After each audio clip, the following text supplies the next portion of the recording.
আমি কোনো সেন্সরশিপ কখনো করিনি, ফলে আমার এই ব্যাপারে অভিজ্ঞতা নাই। সেলফ সেন্সরশিপ কিংবা সেন্সরশিপ লিখতে এসেছি।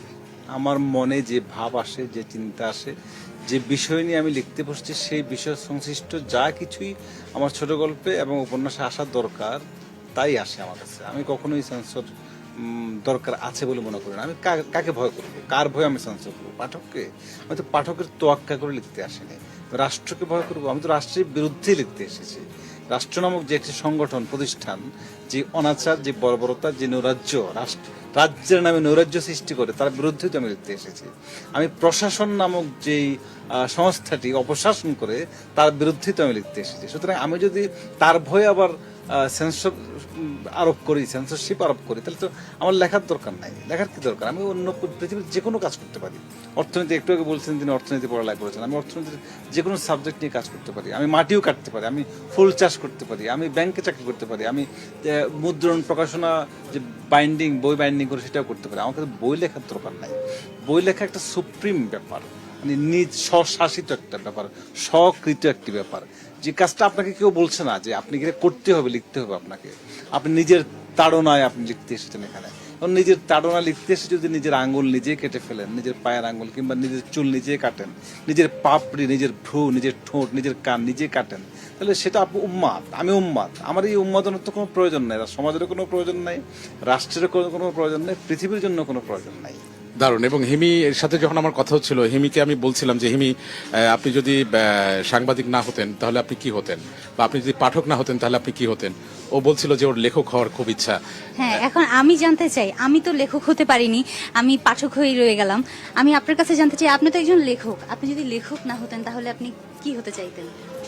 আমি শুরু থেকে শেষ পর্যন্ত লেখক হতে চেয়েছি, কারণ আমি আমি আমি যখন বুঝতে শিখেছি পৃথিবীকে, জীবনকে কিছুটা বুঝতে শিখেছি কৈশোর উত্তীর্ণ হওয়ার পরে, আমি কেন যেন লেখক হতে চেয়েছি।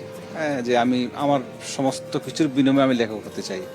লেখক না হলে আমি হয়তো জেলে হতাম, কিংবা কৃষক হতাম, মাছ চাষ করতাম, আলু চাষ করতাম, ধান চাষ করতাম, কিংবা কোনো বনের, অরণ্যের মালি হতাম।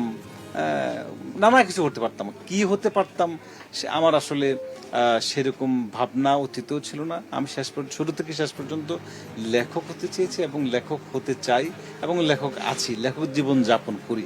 এখন এর বাইরে কি হতে পারতাম সেটা আসলে আমার জ্ঞানের বাইরে আর কি। আচ্ছা, এবার আমি একটি বিষয় জানতে চাই। এই যে আপনার এতগুলো বই ছড়িয়ে ছিটিয়ে আছে, এর মধ্যে কিন্তু অনেক চরিত্র আছে।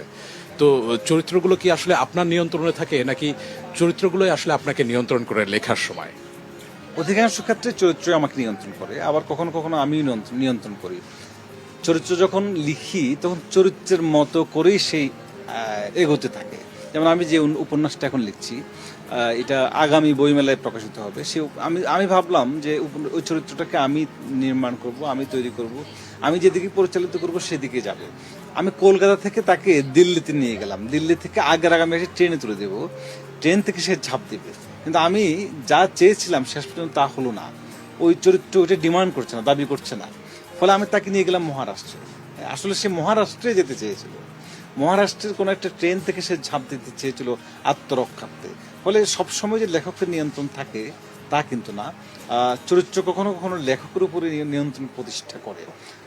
এটা আমার কাছে মনে হয় লেখক জীবনের গত 20 বছরের অভিজ্ঞতায় এটা একটা যৌথ ব্যাপার আমার কাছে মনে হয় আসলে।